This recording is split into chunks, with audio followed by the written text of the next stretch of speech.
Olá, irmãos e irmãs, na fé no nosso Senhor Jesus Cristo. Hoje venho-vos falar de uma coisa que foi também das primeiras que eu procurei, foi conhecer o inimigo. Porque eu tinha lido que, como o inimigo nos conhece bem, ele consegue fazer de nós o que quer. E nós, como não o conhecemos, não nos conseguimos defender. Então, eu procurei muito em conhecer quem era, a história dele, o porquê e o que é que tinha acontecido. E então, a Bíblia, mais uma vez, tem as respostas que nós precisamos e que nos fazem sentido. E todas as respostas estão lá.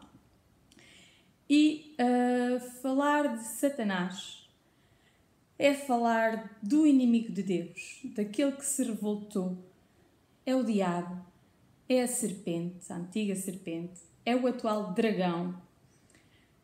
E tudo isso nós encontramos o início em Ezequiel, capítulo 28, onde nos fala do príncipe de Tiro, onde nos fala do rei de Tiro. Fala que ele era perfeito desde o dia que foi criado. Jesus não foi criado, Jesus foi gerado. Mas este anjo era um querubim da guarda, presente no monte de Deus, no meio de pedras. Este aspecto, se nós formos pesquisar qual era o aspecto e as vestimentas e isso tudo de um sacerdote que entrava no templo de Deus, no lugar santíssimo, ele tem umas vestes e à frente ele tem eu não sei o nome, mas tem várias pedras. Cada pedra, são 12 pedras que ele vestia, era uma por cada tribo, referente a cada tribo, para não se esquecer o motivo porque ele estava ali, o sacerdote que nós tivemos aqui na terra, ele estava ali para representar aquelas tribos, aqueles povos descendentes daquelas tribos dos filhos de Jacó. E então, quando nós lemos então Ezequiel 28, nós conseguimos encontrar esses aspectos presentes nele. Ele vivia no meio de pedras brilhantes, ele era querubim da guarda, presente no monte de Deus, ele estava na presença de Deus. Este sacerdote também, uma vez por ano, oferecia um sacrifício por ele para poder entrar no lugar santíssimo, na presença de Deus, e depois para poder oferecer sacrifícios pelo povo. E nós vemos que Deus descreve que ele era perfeito desde o dia que foi criado.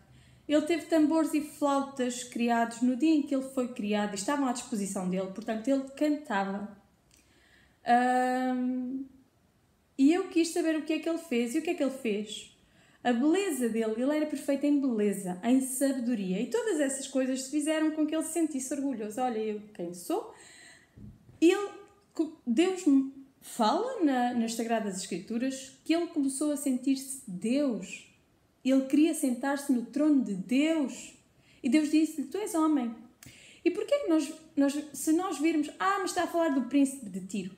Sim, mas depois quando fala do rei de Tiro, que é logo a seguir no mesmo capítulo, fala que ele esteve no jardim do Éden. Então, há aqui coisas que estes reis, nas datas em que em que Ezequiel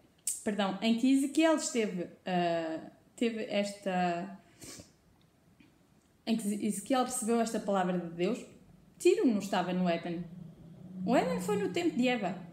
Portanto, nós podemos ver aqui referências bíblicas do que é que se passou no céu. E nós temos a presença do Espírito de Deus hoje, mas também há a presença do Espírito de Satanás, do Espírito dos anjos que caíram com Satanás do céu, porque ele foi expulso. Deus aqui mostra que ele foi expulso para a terra. Jesus disse, eu vi Satanás cair como um trovão na terra. Portanto, eles foram expulsos do céu, da presença de Deus, e eles estão condenados. Se eles estão condenados, eles são espíritos. Eles são os principados e potestades presentes nas hostes celestiais. Nós somos humanos de carne e osso, feitos do pó da terra, e ao pó de terra o nosso corpo há de ir e a nossa alma vai estar na presença de Jesus para o julgamento, para o dia do julgamento. E então, Deus fala em Apocalipse também sobre este assunto, porque houve rebelião no céu. E Jesus combateu contra o dragão. Miguel e o seu exército combateu contra o dragão e o seu exército. Mas não prevaleceram e foram expulsos do céu. Mas ele trouxe, com a força da cauda dele, 1/3 das estrelas caíram do céu. O que eu sinto, o que eu vejo e o que eu admito perante a minha alma e perante Deus é que nós todos, já estivemos todos na presença de Deus, somos todos criaturas de Deus, todos.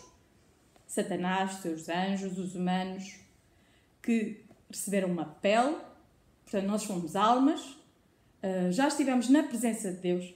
Portanto, ele diz que Jesus diz, eu vim-vos resgatar, comprar de volta. Voltem ao primeiro amor. E disto nós também percebemos que há anjos que continuam com Deus, não precisam de perdão, não precisam de arrependimento. Jesus dizia, há mais alegria no céu por um pecador que se arrepende do que por 99 justos. Então, ele desceu do céu para nos vir comprar de volta. Mas se formos a ver, logo no início da Bíblia, há uma passagem, há o pecado e há logo o julgamento à serpente. E depois mostra que a serpente, que é Satanás, que é o diabo, é o enganador, é o acusador, ela foi condenada ali. Tu serás maldita entre os animais. E ele não tem perdão. Ele quis sentar no trono de Deus, ele quis ser Deus. E o pior é que ele não foi sozinho.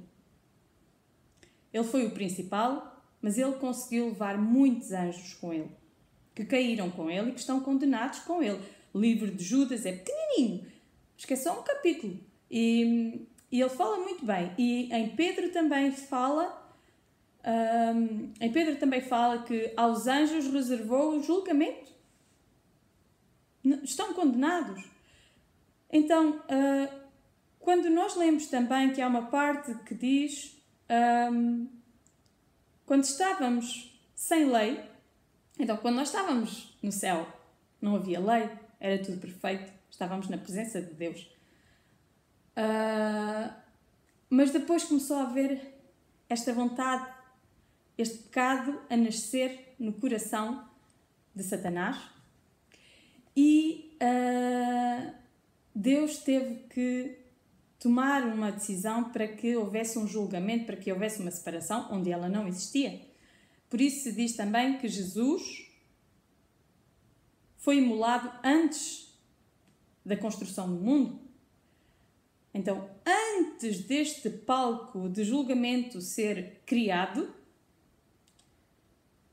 nós já tínhamos estado todos na presença de Deus, houve uma rebelião no céu, houve guerra no céu.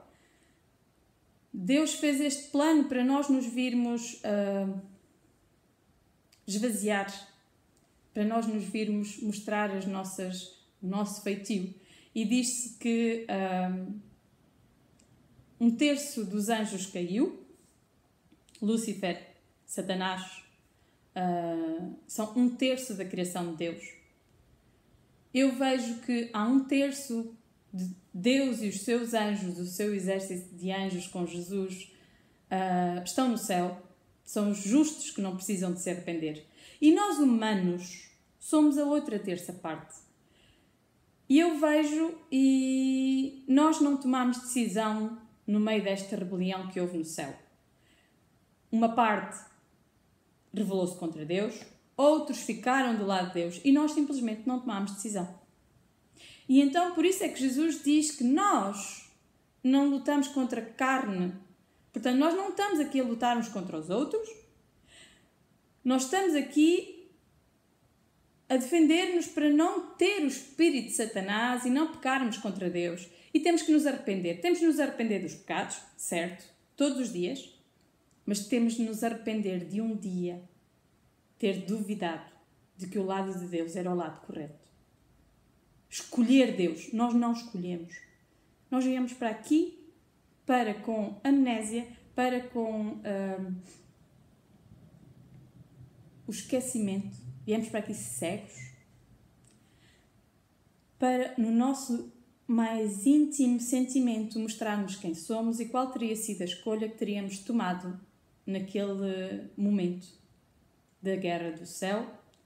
Então, nós estamos em julgamento, conforme os nossos atos, e a nossa escolha vai decidir para onde vamos.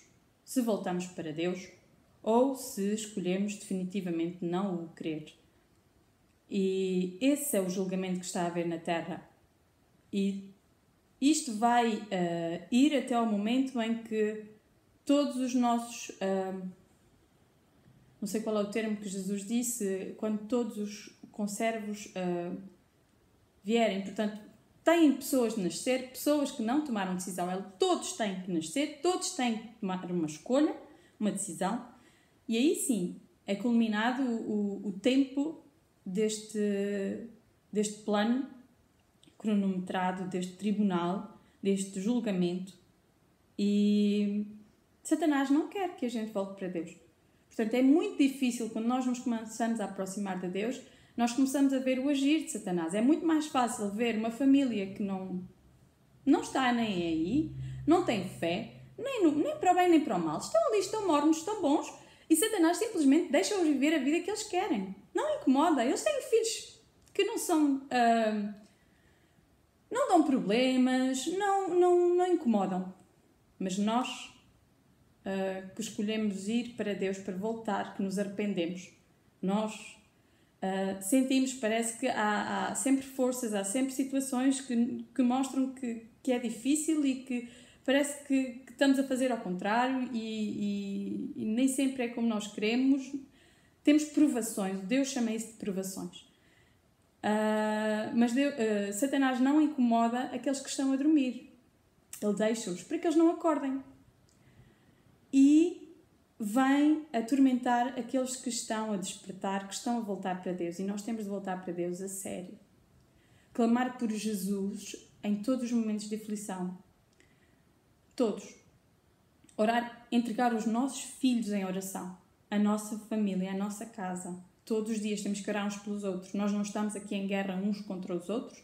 Além de que é o que Satanás quer. Satanás, o que ele mais queria era que Jesus não precisasse de voltar porque já não há nenhuma alma a salvar.